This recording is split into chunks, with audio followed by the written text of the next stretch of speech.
Hi everyone, I'm Jenna and welcome to the fourth reading of The Best Christmas Pageant Ever. Now, if you haven't seen the previous videos, I'll leave a link to them below. Now let's get on to chapter 4.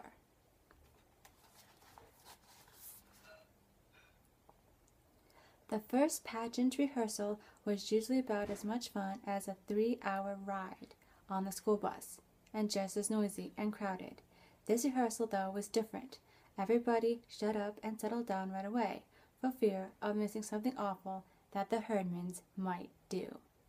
They got there 10 minutes late, sliding into the room like a bunch of outlaws about to shoot up a saloon. When Leroy passed Charlie, he knuckled him behind the ear, and one little primary girl yelled as Gladys went by. But Mother had said she was going to ignore everything except blood. And since the primary kid wasn't bleeding, and neither was Charlie, nothing happened. Mother said, "And here's the Herman family. We're glad to see you all," which was probably the biggest lie ever said out loud in church. Imogen smiled. The Herman smiled. We called it sly, sneaky, and there they sat, the closest thing to criminals that we knew about, and they were going to represent the best and most beautiful. No wonder everybody was so worked up. Mother started to separate everyone into angels, shepherds, and guests at the end, but right away she ran into trouble. Who are the shepherds? Leroy Herman wanted to know.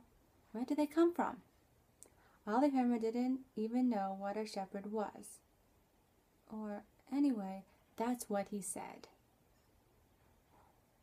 What was the inn? Claude asked. What's an inn?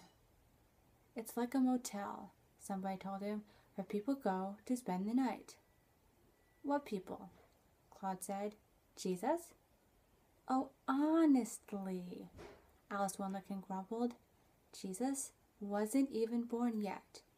Mary and Joseph went there. Why? Ralph asked. What happened first? Imogen hollered at my mother. Begin at the beginning. That really scared me because the beginning would be the book of Genesis where it says, in the beginning. And if we're going to have to start with the book of Genesis, we never get through.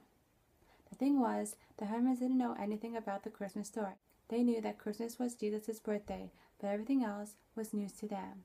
The shepherds, the wise men, the stars, the stable, the crowded inn. It was hard to believe, at least it was hard for me to believe. Alice Wunderkind said she didn't have any trouble believing it. How could they find out about the Christmas story? She said. They don't even know what a Bible is. Look, what Gladys said to the Bible last week.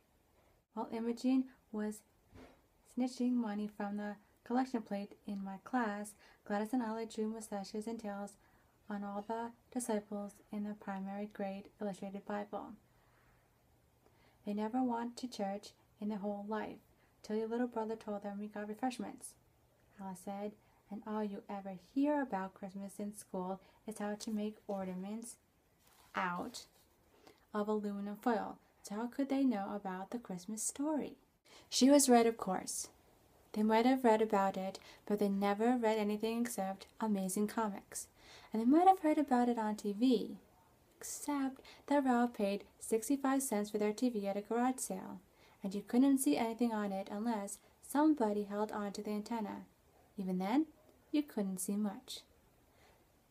The only other way for them to hear about the Christmas story was from their parents, and I guess Mr. Herman never got around to it before he climbed on the railroad train.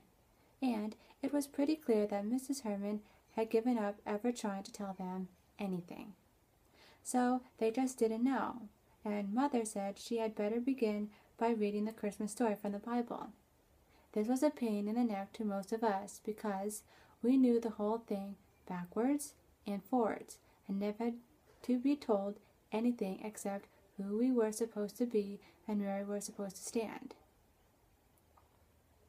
Joseph and Mary, his espoused wife, being great with child. Pregnant, yelled Ralph Herman. Well, that stirred things up.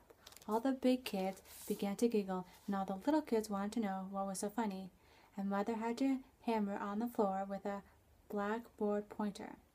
"That's enough, Ralph," she said, and went on with the story. "I don't think it was very nice to say Mary was pregnant," Alice whispered to me. "But she was," I pointed out. In a way, though, I agreed with her. It sounded too ordinary. Anybody could be pregnant. "Great with child" sounded better for Mary. "I'm not supposed to talk about people being pregnant." Alice folded her hands in her lap and pinched her lips together. "I'd better tell my mother." "Tell her what?" "That your mother's talking about things like that in church. My mother might not want me to be here." I was pretty sure she would do it. She wanted to be Mary, and she was mad at Mother. I knew, too, that she would make it sound worse than it was, and Mrs. Wendelkin would get madder than she already was. Mrs. Wendelkin didn't even want cats to have kittens or birds to lay eggs, and she wouldn't let Alice play with anybody who had 2 rabbits. But there wasn't much I could do about it, except pinch Alice, which I did. She yelled, and Mother separated us and made me sit behind Imogen Herman and sent Alice to sit in the middle of the baby angels.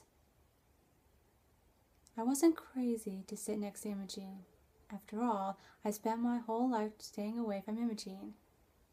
But she did notice me. Not much, anyway. "Shut up," was all she said. "I want to hear her." I couldn't believe it. Among other things, the Hermans were famous for never sitting still and never paying attention to anybody. Teachers, parents, their own or anybody else's, police officers. Yet, here they were, eyes glued on my mother and taking in every word. "What's that?" they would yell whenever they didn't understand the language, and then Mother read about there being no room at the inn. Imogen's jaw dropped and she sat up in her seat. "My God," she said. "Not even for Jesus?" I saw Alice purse her lips together, so I knew that was something else Mrs. Winnicott would hear about. Swearing in church. "Well now, after all," Mother explained, "nobody knew the baby was going to turn out to be Jesus." "You said Mary knew," Ralph said. "Why didn't you tell them?" "I would have told them," Imogen put in. "Boy, would I have told them. What was the matter with Joseph that he couldn't tell them? Her pregnant and everything?" she grumbled. "What was that they laid the baby in?" Leroy said. "That manger. Is that like a bed? Why would they have a bed in the barn?" "That's just the point," Mother said. "They didn't have a bed in the barn, so Mary and Joseph had to use whatever there was. What would you do if you had a new baby and no bed to put the baby in?" "We put Gladys in a bureau drawer," Imogen volunteered. "Well, there you are," Mother said, blinking a little. "You didn't have a bed for Gladys, so you had to use something else." "Oh, we had a bed," Ralph said, "only Ollie was still in it, and he wouldn't get out. He didn't like Gladys." He elbowed Ollie. "Remember how you didn't like Gladys?" I thought that was pretty smart of Ollie not to like Gladys right off the bat. "Anyway," Mother said, "Mary and Joseph used the manger. A manger is a large wooden feeding trough for animals." "What were the waddled up clothes?" Claude wanted to know. "The what?" Mother said. "You read about it. She wrapped him in waddled up clothes." "Swaddling clothes," Mother sighed. "Long ago, people used to wrap their babies very tightly in big pieces of material so they couldn't move around. It made the babies feel cozy and comfortable. I thought it probably just made the babies mad. Till then, I didn't know what swaddling clothes were either, and they sounded terrible, so I wasn't too surprised when Imogen got all excited about that." "You mean they tied him up and put him in a feeding bed?" she said. Where was the child welfare? The child welfare was always checked up on the Hermans. I'll bet if the child welfare had ever found Gladys all tied up in a bureau drawer, they would have done something about it. And lo, the angel of the Lord came upon them, Mother went on, and the glory of the Lord shone round about them, and Shazam! Gladys yelled, flinging her arms out and smacking the kid next to her. What? Mother said. Mother never read amazing comics. Out of the black night, the horrible vengeance, the mighty marvel. I don't know what you're talking about, Gladys, Mother said. This is the angel of the Lord who came to the shepherds in the field. And out of nowhere, right? Gladys said. In the black night, right? Well, Mother looked unhappy. In a way. So Gladys sat back down, looking very satisfied, as if this was at least one part of the Christmas story that made sense to her. Now, when Jesus was born in Bethlehem of Judea, Mother went on reading, behold, there came wise men from the east to Jerusalem, saying, That's you, Leroy, Ralph said, and Claude and Ollie. So, pay attention. What does it mean, wise men? Ollie wanted to know. Were they like school teachers? No, dumbbell, Claude said. It means like President of the United States. Mother looked surprised and a little pleased, like she did when Charlie finally learned the times tables up to 5. Why, that's very close, Claude, she said. Actually, they were kings. Well, it's about time, Imogen muttered. Maybe they'll tell the innkeeper where to get off and get the baby out of the barn. They saw the young child with Mary, his mother, and fell down and worshipped him, and presented unto him gifts, gold, frankincense, and myrrh. What's that stuff? Leah wanted to know. Precious oils, Mother said, and fragrant resins. Oil? Imogen hollered. What kind of a cheap king hands out oils for a present? You get better presents from the firemen. Sometimes the Hermans got Christmas presents at the firemen's party, but the Santa Claus always had to feel all around the package to be sure they weren't getting bows and arrows or dart guns or anything like that. Imogen usually got sewing cards or jigsaw puzzles, and she never liked them, but I guess she figured they were better than oil. When it came to the King Herod, and the Hermans never heard of him either, so Mother had to explain that it was Herod who sent the wise men to find the baby Jesus. Was it him that sent the crummy presents? Ollie wanted to know, and Mother said it was worse than that. He planned to have the baby Jesus put to death. My God, Imogen said. He just got born and already they're out to kill him. The Hermans wanted to know all about Herod, and what he was like, and how rich he was, and whether he fought wars with people. He must have been the main king, Claude said, if he could make the other 3 do what he wanted them to. If I was king, Leroy said, I wouldn't let some other king push me around. You couldn't help it if he was the main king.